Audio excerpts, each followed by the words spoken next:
ఈరోజు తలుపుల మండలంలోని 6 ఉన్నత పాఠశాలలో 10వ తరగతి ఫలితాల్లో అత్యున్నత మార్కులు సాధించి కార్పొరేట్ సంస్థలలో కూడా రాని మార్కులు ఈరోజు ప్రభుత్వ పాఠశాలలో వచ్చింది.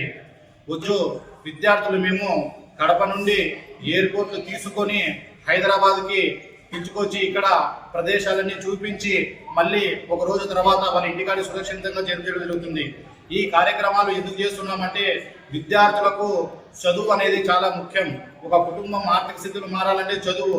అలాంటి పేద పిల్లల్లో చదువు మంచి చదువుగా మంచి మార్కులు వచ్చాయి కాబట్టి మేము వీరికి ఇలాంటివి చేస్తే వాళ్ళు ఇంకా స్ఫూర్తిదాయక అయ్యి బాగా చదువుకొని వచ్చే సమాజంలో పేదవారికి కానీ వీళ్ళు కూడా సమాజంలో మంచి స్థానానికి ఎదిగి 10 మందికి సహాయం చేస్తారని ఆ ఉద్దేశంతో ఇక్కడికి తీసుకురావడం జరుగుతుంది అని మీకు అందరి ముందర తెలియజేస్తున్నాం.